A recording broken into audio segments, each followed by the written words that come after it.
Boa noite a todos que estão seguindo o canal do Núcleo Bem Nascer, o Insta. Hoje nós vamos começar a segunda fase, né, de lives. E uma delas a gente já foi feito já com o Renato e a Alessandra, né? E hoje vai estar eu junto com a doutora Evelina. E é uma coisa importante da gente citar, né? A intenção nossa é trazer perguntas e dificuldades que a gente vê no nosso dia a dia. Então, a intenção dessa fase nova de lives é trazer respostas a algumas perguntas que a gente tem visto, não só na nossa rotina, como também tem persistido na dúvida, as dúvidas que estão persistindo durante o atendimento no pós-parto imediato, ainda dentro da maternidade, tá? Porque uma coisa que a gente fala dentro do aleitamento, por exemplo, que é muito comum a gente citar, que é o quê? Não adianta a gente falar bastante, orientar bastante, sem antes estar dentro da prática, né? Então, o puerpério, que é o nome técnico para pós-parto, ele, por mais que a gente conte, por mais que a gente oriente, por mais que a amiga, a mãe dê orientações, a gente só consegue orquestrar tudo isso vivendo ele, né? E aí é a hora que a dúvida aflora e a gente tem que organizar todas essas ideias. Então, uma coisa importante para a gente colocar isso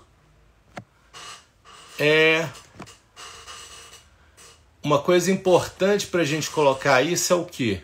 É citar bastante, insistir bastante nas orientações para o quadro clínico que o pós-parto acaba definindo, né?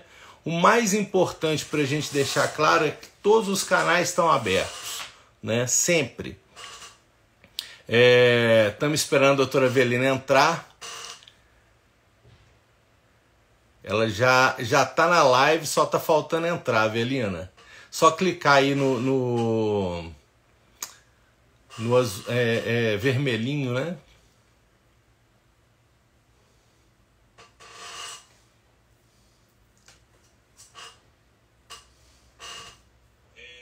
Estamos esperando a doutora Evelina entrar.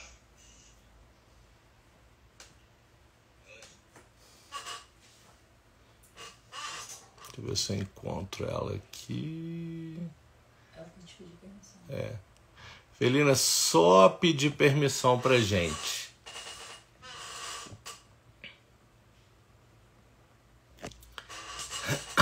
A coisa mais importante que eu gosto de citar no pós-parto é que é uma fala que minhas pacientes conhecem bem, que eu gosto de apagar palito de fósforo aceso e não incêndio, né? O que eu quero dizer com essa expressão? Que é melhor me comunicar algo que pareça alterado, e às vezes não é nada, mas antes de não ser nada, do que você me acionar depois que o incêndio, depois que a casa inteira está pegando fogo, né? E uma coisa que a gente deixa muito claro: somos sempre abertos a qualquer dúvida. O mais importante em cima disso é a gente lembrar que a qualquer momento a gente está 24 horas para atendê-las, tá? E aí eu gosto de citar não só atendê-las, citar os maridos também, os companheiros. Por quê? Porque às vezes uma das coisas que nós vamos citar dentro do quadro a Avelina está na dúvida, é só você entrar e sair de novo, Avelina. Entra e sai. Que aí você consegue.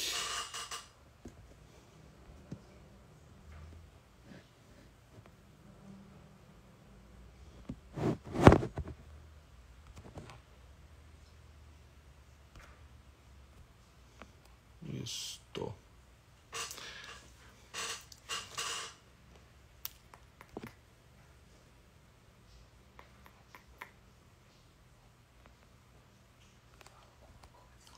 eu te mandar um convite.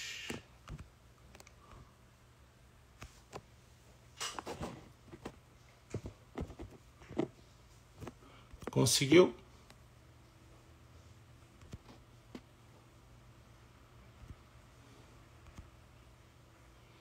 A Avelina está tendo problema, peço desculpas a todos. Deixa eu ver se eu consigo.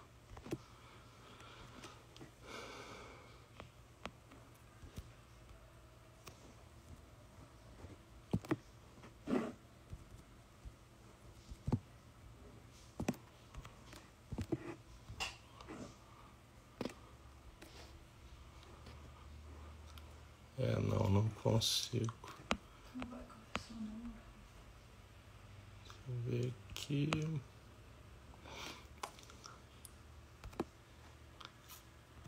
Ó, uma coisa importante, Avelina, é aquilo que nós já colocamos. É você entrar de novo, sai da live e entra de novo, vai aparecer o convite na sua tela.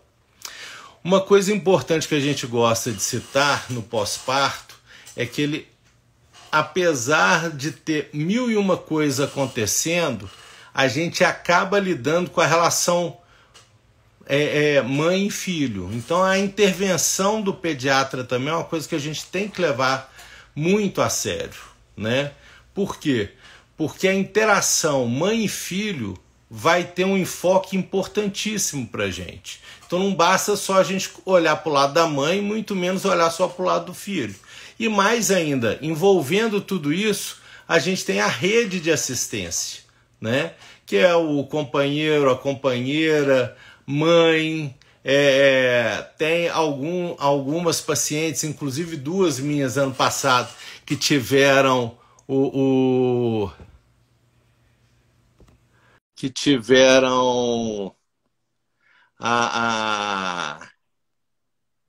que elas não têm. Entrou, tá aí. E aí, como estamos? Então, tudo bem. Foi difícil, viu? Tive que trocar de instrumento aqui. No iPhone não deu, foi pro iPad.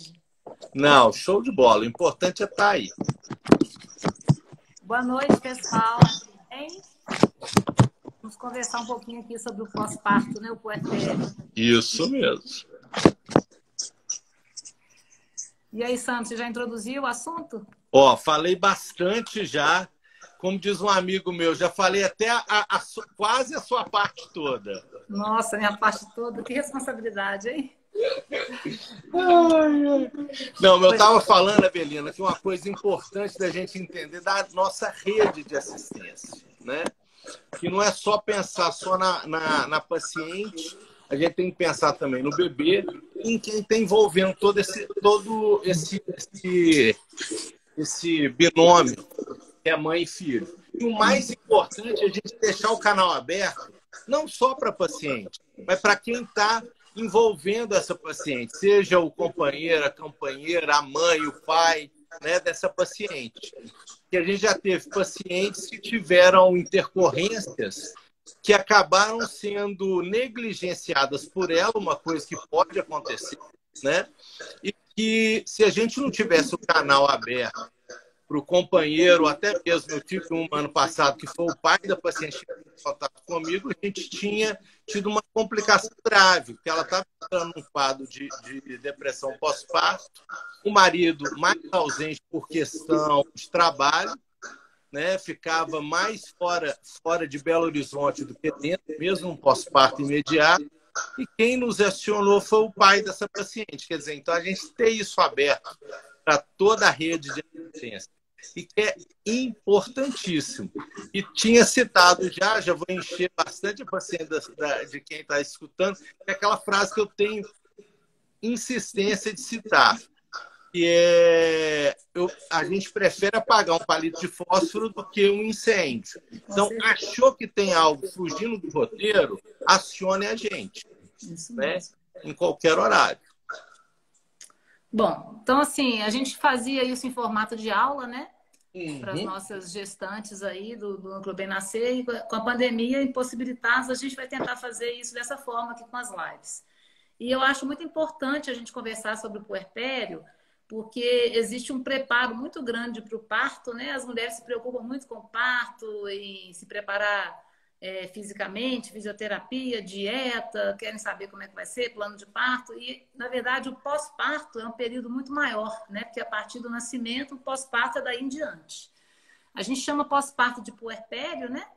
E é o período, na verdade, em que o corpo e a mente, né? Eles vão voltar ao estado, o tempo que o corpo precisa para ele voltar ao seu estado pré-gestacional, né? Então, são várias alterações físicas, hormonais e emocionais, né? Que a mulher sofre. E é importante a gente conhecer o que é normal dentro desse puerpério, o que é fisiológico, para a gente valorizar quando qualquer desvio, né? Tanto físico quanto emocional, acontecer, né? Então, já existe uma previsão do que acontece com o útero, com a vagina, né? Com a questão da amamentação, isso dentro do que é esperado, né? Então, logo depois do parto, com a saída da placenta, já começa o puerpério imediato, né? O pós-parto imediato. E existem alterações no nosso corpo, né? O útero já começa a diminuir de tamanho, vai regredindo e vai saindo o sangramento, que é normal. A gente tem essa secreção que a gente chama de lóquios, e no início são lóquios sanguíneos, é um volume grande no primeiro dia, às vezes a mulher assusta um pouco, né? Saem coágulos, isso já é esperado. O nosso corpo é preparado durante a gravidez para essa perda sanguínea. A mulher ganha um volume de sangue para poder perder no parto, então é normal perder bastante sangue nesses primeiros dias, e depois vai diminuindo essa secreção, né, ao longo dos dias, vai mudando a coloração, a quantidade, mas essa secreção pode ficar até uns 20, 30 dias. Então, a gente sempre orienta isso para vocês não assustarem, né? Existem mudanças também na vagina, que fica um pouco mais atrofiada, exatamente pelas mudanças hormonais, né? Então, uma descarga hormonal muito grande com o nascimento, né? Essa descarga que vai trazer o leite, que vai descer, então, a mudança do nosso corpo para o estado pré-gestacional, então, existe uma mobilização de líquidos. É muito comum a mulher inchar depois do parto, as pernas ficam bem inchadas, e esse inchaço pode durar aí uns 10 dias, mais ou menos. Às vezes até assusta, porque fica bem inchado, até mais do que antes da gestação. Mas tudo dentro do que é normal, né? Então, a gente gosta de sinalizar o que é normal para vocês ficarem atentas quando alguma coisa diferente acontecer, né? E eu preocupo muito, Sandro, na verdade, mais do que com a questão física, porque eu acho que na alta da paciente a gente dá muitas orientações em relação a essa evolução esperada, né? E orientando, inclusive, a nos procurar em caso de qualquer alteração física, né? Diante de uma hemorragia, diante de dor, diante de febre, que são os nossos sinais de alerta. Mas eu preocupo muito com essa questão emocional, né? Porque é uma rotina nova, são muitos desafios aí, é um bebê chorando, a gente às vezes nem sempre sabe o que tem que fazer com esse bebê, não sabe interpretar o choro, a mulher fica cansada, muitas noites sem dormir direito, a amamentação não é fácil, né? Aquele modelo da mulher que sai da maternidade linda, magrinha, já com o abdômen sarado, com escova feita, unha feita e neném tranquilo, isso é só na novela mesmo, né? A realidade realmente é outra. Então, todas essas mudanças que a mulher tem que enfrentar nesse puerpério mexem com ela, mexem com a cabeça, e essas mudanças hormonais e emocionais, né? Trazem um quadro temporário fisiológico que é o blues, né, que a gente chama de blues puerperal, que é uma mistura de emoções, um pouco de ansiedade, com medo, tristeza, insegurança. E às vezes, quando desvia um pouco mais disso, até a quadros patológicos, né, de psicose puerperal, de depressão puerperal, né? Eu acho muito importante isso que você falou, essas orientações que a gente dá e esse contato muito próximo que vocês, né, as nossas pacientes têm com a gente, para qualquer coisa acionar, notificar, né? Porque realmente o puerpério é um período, às vezes, mais difícil do que o parto, que vocês se preparam tanto para ele, né? Uma coisa que eu gosto de lembrar, essa questão da chá, e mostrar a falta de orientação não mas que é assustador né? A questão do inchaço. O paciente que fica quase que imóvel, tão inchado que as pernas ficam. E a gente lembrar de uma coisa importante, o edema, o inchaço, né, que é o nome para inchaço, nada mais fisiológico e é uma guarda de líquido para fazer leite, né? E também para perda de sangue, importante que você citou, só num parto normal a gente perde meio litro de sangue. Eu dou exemplo às minhas pacientes que todo mundo que vai ao Hemomina deixa lá depositado meio litro de sangue. Só que a pessoa que vai ao Hemominas fazer doação de sangue, ela doa o sangue, deixa 500 ml de sangue lá e ganha o dia de serviço. A mulher não, ela vai perder meio litro de sangue pós-parto e vai ganhar um menino para cuidar. Né? Sem descanso nenhum. E o que é mais interessante, ela não se estressada com isso, mesmo com o esforço do parto. Né? Ela tem uma interação, um fisiologismo nisso fantástico. Né? Agora, levando em conta essa questão do edema das pernas, eu tenho uma paciente há pouco que teve essa alteração, a gente tem que lembrar das diferenças. Por exemplo, se uma perna está mais inchada que a outra, isso não é fisiológico. Então, isso pode ser, por exemplo, uma patologia que é uma trombose. Então, a gente tem que ser comunicado para a gente avaliar e rever todo esse quadro clínico da paciente. Né? Bom, outra coisa que eu gosto de comentar, né, que eu acho assim, essa alta hospitalar é muito importante a gente conversar tudo, porque principalmente para o primeiro bebê, né, que é muita novidade para a mãe, é muita insegurança, são muitas dúvidas. Uma questão que traz muita ansiedade é a questão da amamentação, né? Então a gente sempre orienta que tem o colostro, né, que são gotinhas, é um pouquinho mesmo no início. Às vezes, quando é uma cesariana, às vezes nem tem colostro no primeiro dia, às vezes demora um pouquinho, né? E à medida que o bebê vai sugando, essa produção de colostro vai aumentando, mas a descida do leite vai acontecer, independente de qualquer coisa, porque a descida do leite é uma questão hormonal. Então, o nosso corpo entende que o bebê nasceu, o leite tem que descer. Só que isso demora aí uns 4 dias, mais ou menos, 3, 4 dias. Quando é uma cesariana que acontece sem ter um trabalho de parto, às vezes demora um pouco mais. Mas dentro do processo de um trabalho de parto, onde a mulher já libera ocitocina, esse estímulo para a descida do leite é mais precoce. Então, às vezes dá muita ansiedade, né? Porque vai para casa, às vezes o bebê não sabe se tem leite, se o neném está mamando direito. Então, assim, é muito importante saber que tem essa transição, né, do colostro para o leite maduro. E a gente tem a nossa rede de apoio também, né? As nossas consultoras de amamentação, que sempre estão aí conectadas com vocês, né? O bebê nasceu, a gente já põe no grupo, ela já entra em contato, já passam todas as orientações em relação a pega, posições, pojadura, colostro, para que vocês se sintam seguras para amamentar e enfrentar esse período de amamentação, que também não é fácil. Não é fácil, mas vocês dão conta, a gente dá conta. É só um período difícil, nesse comecinho, até o bebê conhecer a gente melhor e a gente conhecer esse bebê, né? A gente é uma adaptação, mas depois que pega o jeito, vai, e normalmente as mulheres têm dificuldade para amamentar no início, depois a coisa flui de maneira mais prazerosa e mais fácil. É andar de bicicleta, né? Ainda tá dando eco a minha voz ou não? Um pouco. Tá? Eu tô tentando abaixar o volume aqui, deixa eu ver. E agora? Vamos ver, continua. Agora tá dando ainda eco? Não, melhorou. Era o som do telefone. Excelente. Obrigado, meninas, por terem me avisado. Bom, em cima dessa questão do leite, eu gosto sempre de frisar, Avelina, é a questão da hidratação, né? Sim. Uma coisa que é trem demais para tomar conta do menino, e aí a mulher esquece da coisa importantíssima para a feitura do leite, é o quê? Água. Sem entrar água, não sai leite, né? À primeira vista vai sair leite, por quê? Porque esse edema, esse inchaço, é uma guarda de líquido para esse leite. Porém, com o tempo, isso vai faltar, né?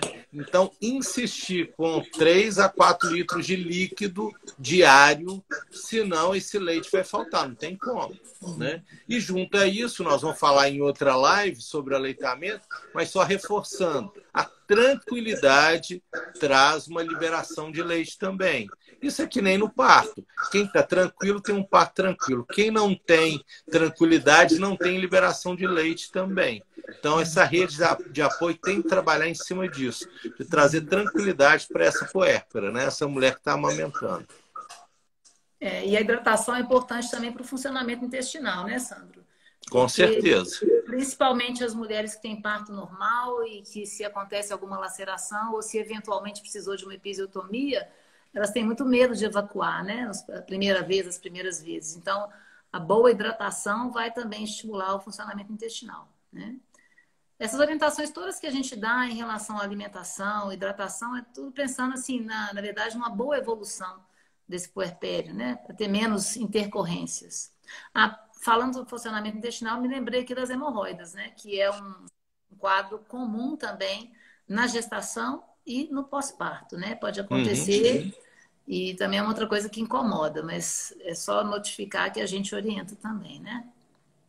Lembrando que a hemorroida nada mais é do que faz parte da questão do assoalho pélvico, né? Então, o trabalho do assoalho pélvico diminui, apesar da questão genética também estar associada. Então, é um grupo de fatores que não cuidados vão evidenciar a hemorroida, né? Agora, se ela aparecer, a gente tem que trabalhar em cima do proctologista.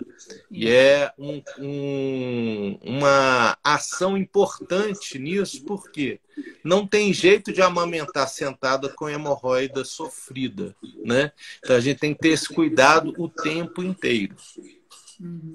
E já que você citou a fisioterapia, né? Outra coisa que eu normalmente costumo orientar na alta hospitalar é a ativação da musculatura logo após o parto. Então, isso mesmo. Ainda no hospital, ainda na maternidade, vocês já podem começar a trabalhar a musculatura de abdômen, com contração do abdômen e contração da musculatura perineal também, né? E esse trabalho depois vai ser reforçado pela fisioterapeuta que vai acompanhar vocês no pós-parto. Sempre importante uma avaliação pós-parto também, para ver como ficou esse períneo, né? Como é que ficou a sua musculatura. Às vezes é comum um pouco de incontinência urinária logo após o parto, nos primeiros dias, mas com a reabilitação da musculatura perineal, isso normalmente recupera bem. Então, acho que é importante a fisioterapia na gravidez e também no pós-parto. Essa questão da incontinência, uma das formas da gente minorizar isso, não só o trabalho fisioterápico, é a reeducação também da bexiga, né? Está muito associada à falta de tempo da mulher pós-parto, né, da puérpera, de ir ao banheiro. Então, se ela coloca organizado tipo de 3 em 3 horas, esvaziar a bexiga, diminui essa perda urinária, pelo menos nas primeiras semanas pós-parto. A gente sabe que é difícil, né? A mulher não vai ter tempo para nada, literalmente para nada, mas é uma questão de ordenação. Se começa a colocar um roteiro, tipo, entreguei agora para alguém para arrotar. Vai ao banheiro, faz o seu xixi, mesmo que seja pouquinho, mas para manter uma rotina da bexiga, para diminuir esse quadro de perda urinária. Verdade. E é importante essa avaliação da fisioterapia, né, para que depois a mulher retome as suas atividades físicas, né? Claro que nesse primeiro momento a gente não tem nem tempo, né? O bebê demanda muito, a questão da amamentação no início, o bebê mama toda hora, então não tem jeito. Mas normalmente a partir de 30 dias depois do parto, depois da avaliação fisioterápica, às vezes aos poucos a gente vai liberando alguns exercícios, né? Começando com exercícios mais leves, sem impacto, porque é importante também para a saúde física e mental, né? Que a mulher retome a sua vida dentro do que é possível nesse puerpério. Importante. A questão do blues que você citou, eu gosto muito de enfatizar que a gente tem que levar em consideração o vazio que o pós-parto dá para a mulher. As pacientes não entendem muito bem e, às vezes, algumas ainda fazem um paralelo com o ninho vazio, né, do climatério, da menopausa. Pode até ter uma relação, mas o estar sem a barriga, ou a barriga está ambulante agora, é a criança no colo, traz não é desterro, mas eu falo que é um desespero, talvez, ou um desespero meio silencioso, porque a gente não sabe o que fazer com o menino chorando, com o menino fazendo xixi, o menino não dormindo, e isso traz essa conturbação de hormônios que você citou, vai juntando com esse quadro inteiro e vai dando o blues. O blues é uma fase que pode ser fisiológica, né? A gente lê ela como fisiológica, mas se ela tem um agravo, se ela tem uma persistência, aí ela pode estar associada com um quadro patológico, que aí é a depressão, né? A depressão pós-parto, que a cada dia que passa a gente tem visto que ela está mais incidente, até pela condição que a gente está vivendo. Porque não deixa de ser uma doença também não só psíquica, mas social.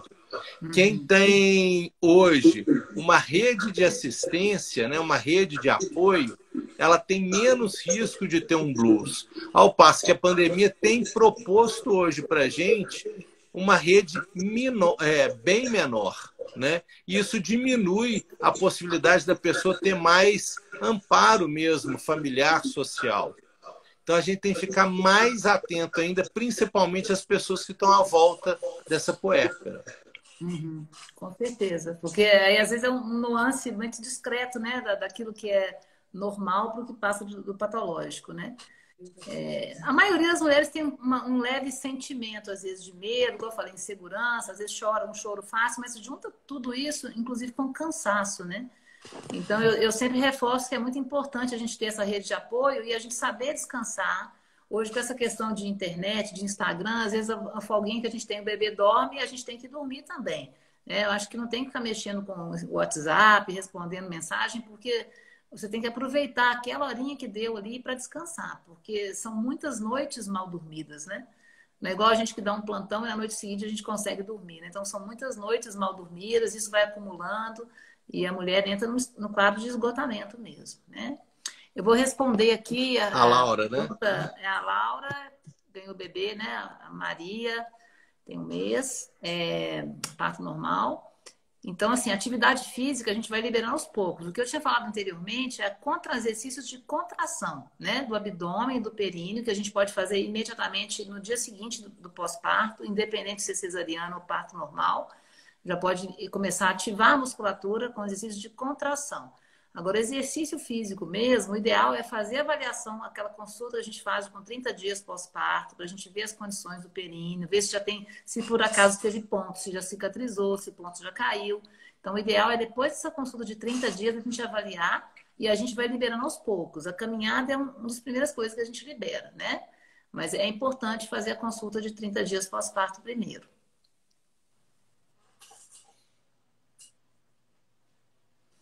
Mais nenhuma pergunta para ser respondida?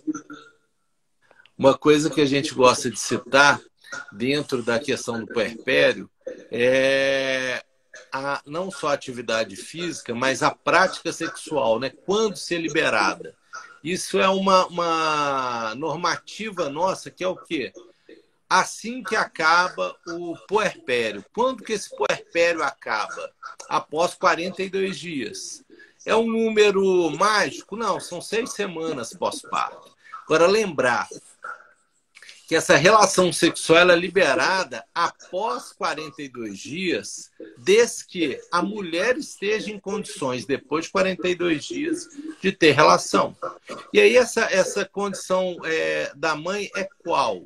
Simples, questão psíquica, questão física, porque, por exemplo, ela pode ainda estar com ponto, então tem que ter cuidado para ter essa relação, né?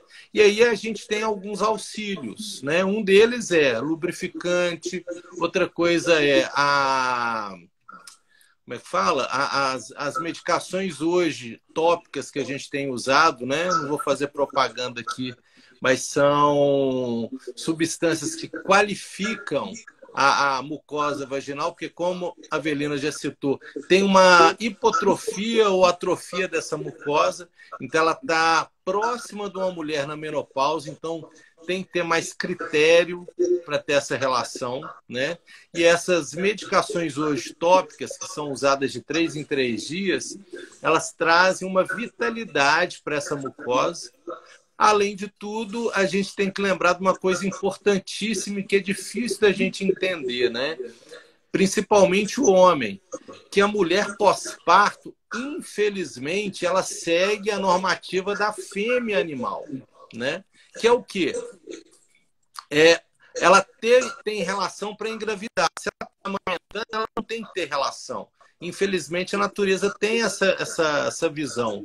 Porque se uma mulher for ter relação, ela vai deixar o filho dela com quem? Essa é a visão da natureza, né? E hoje a gente entende que é normal a mulher, pós-parto, ela tá com a libido abaixo do chão, por uma questão fisiológica.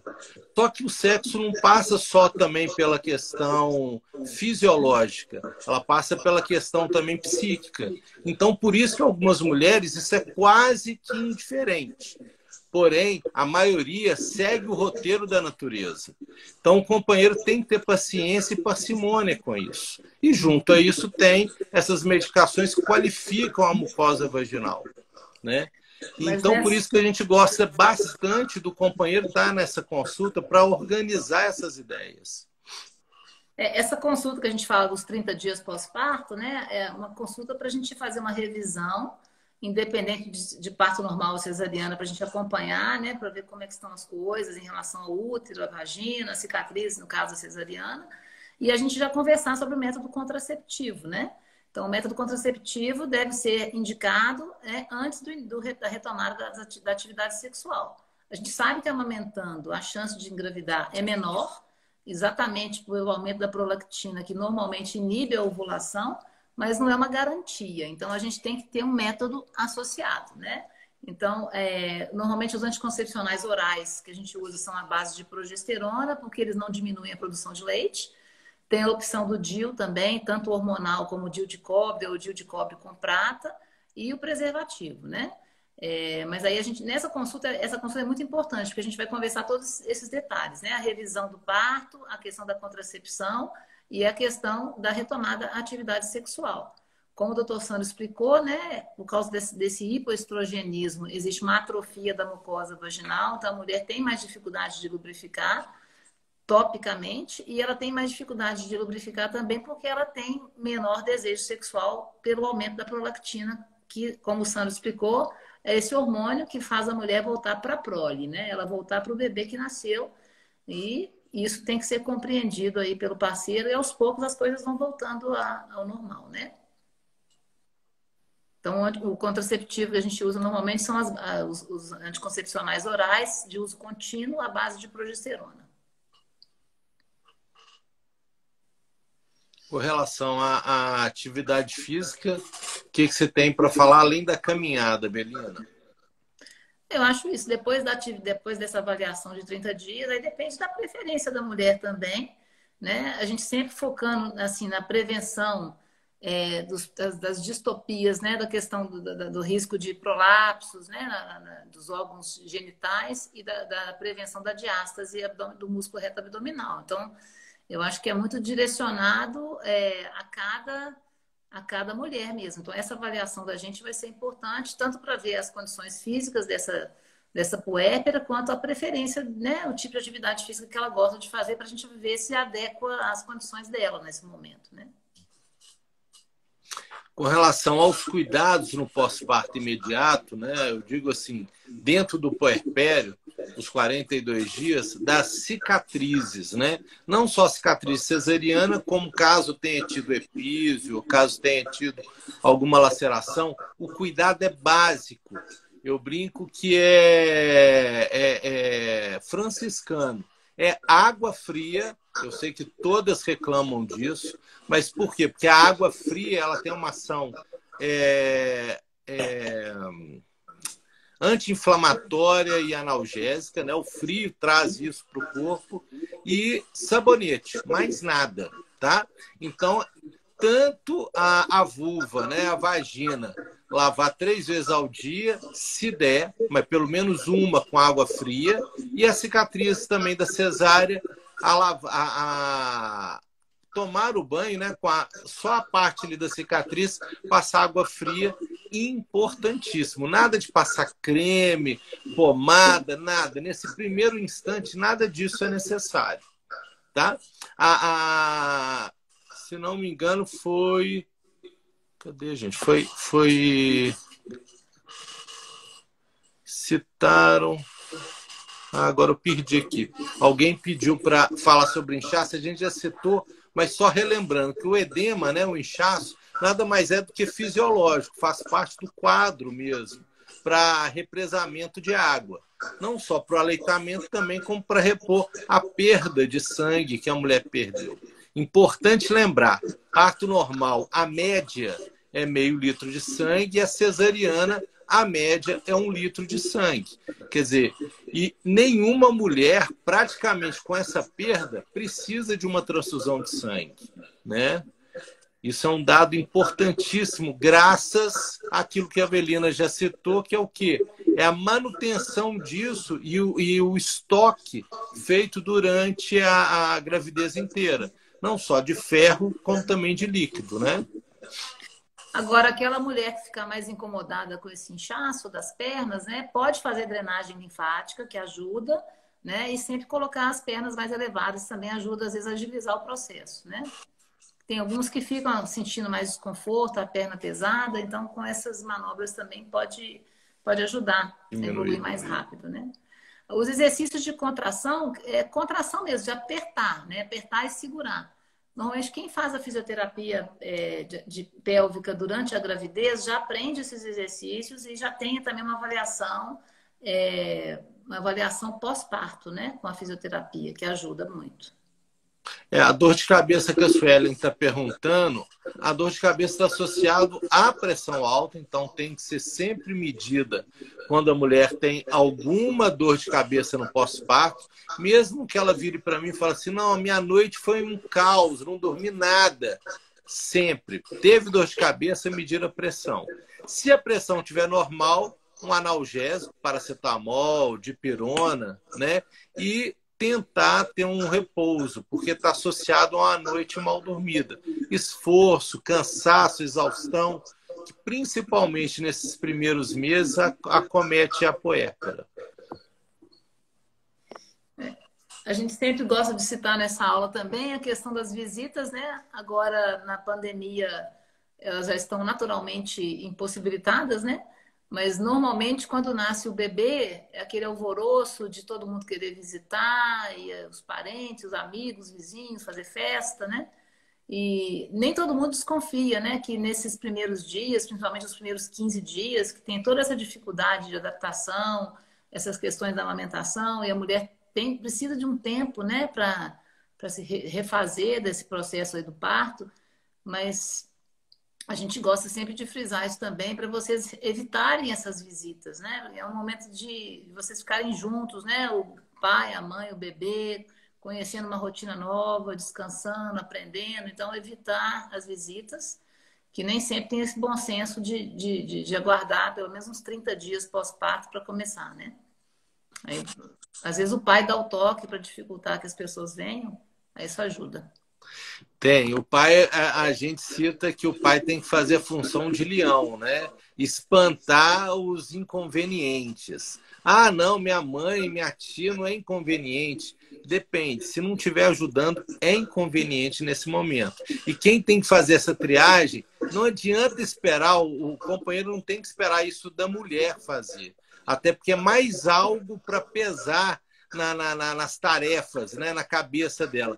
Quem tem que ter liberdade para fazer isso é o companheiro mesmo. E tem que ser o chato. Até porque eu sempre converso isso com os parceiros, que quando o trem complica, vai sobrar para ele. Então, antes de complicar, ele tem que fazer a profilaxia, a prevenção. Né? Eu falo Sobre o seguinte, a suplementação, Avelina, o que você me conta?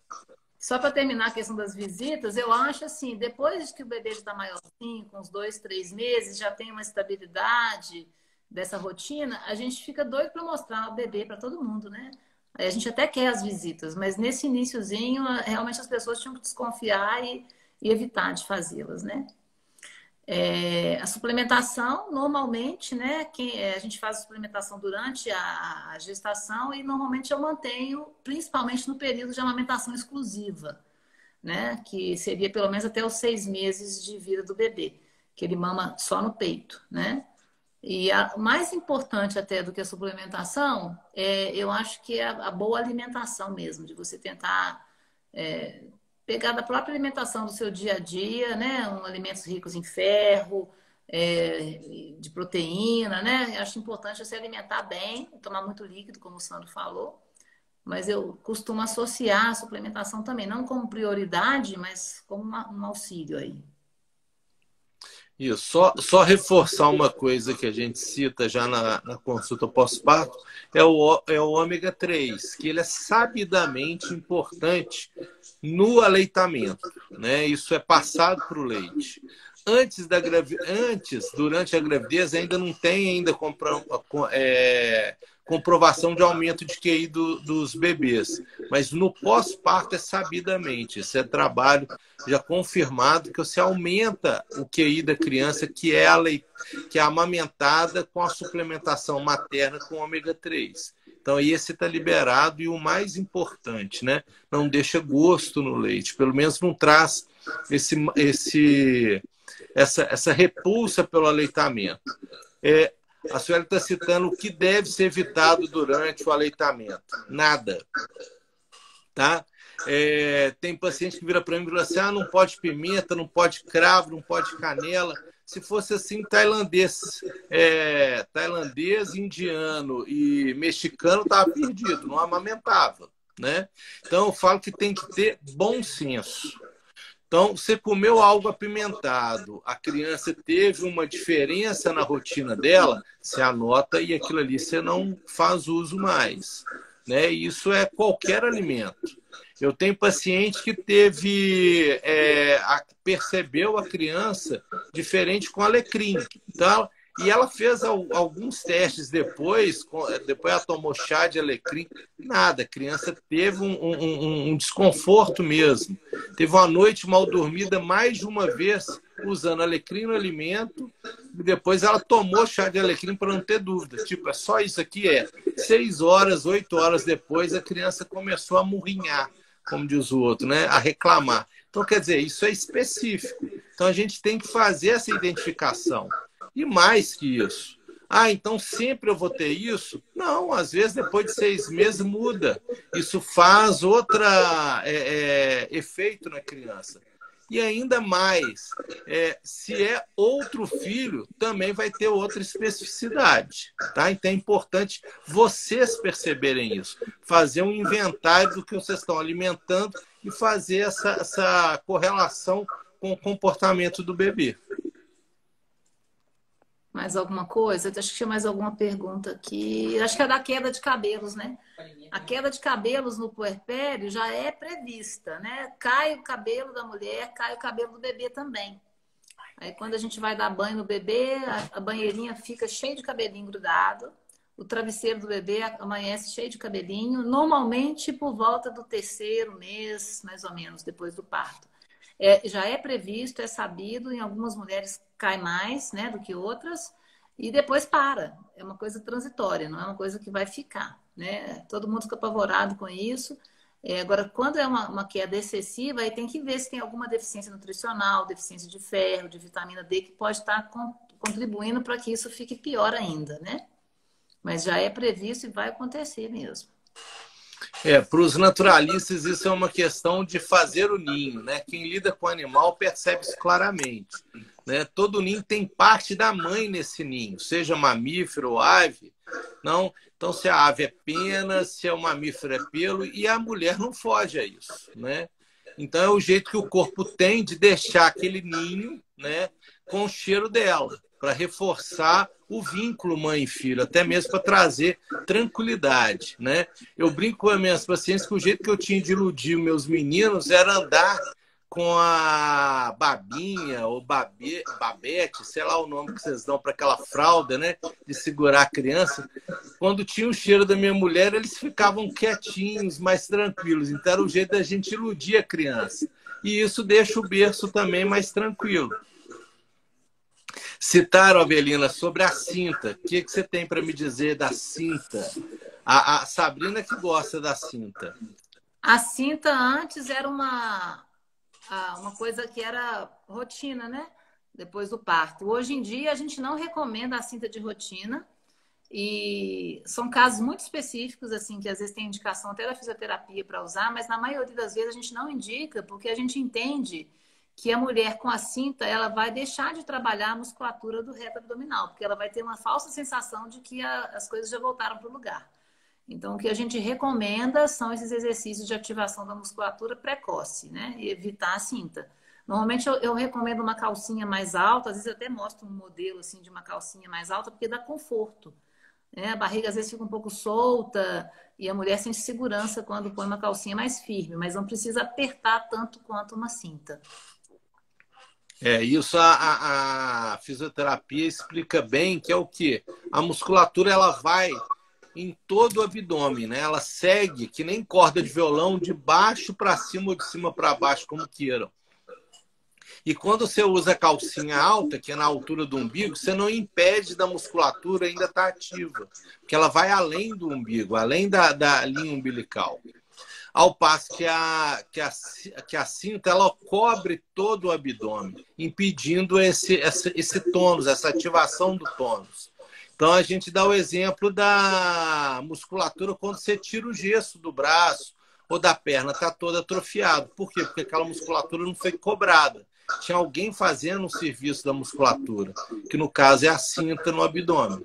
Então, atrasa, inclusive, a resposta do tônus dessa musculatura, atrapalha o retorno dessa musculatura, ao passo que todo mundo acha que melhora. Aí.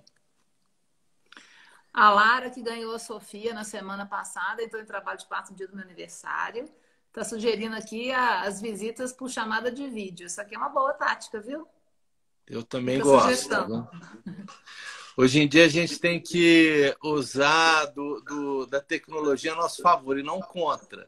Que nem você acabou de citar. Nada de entrar na rede social no pós-parto.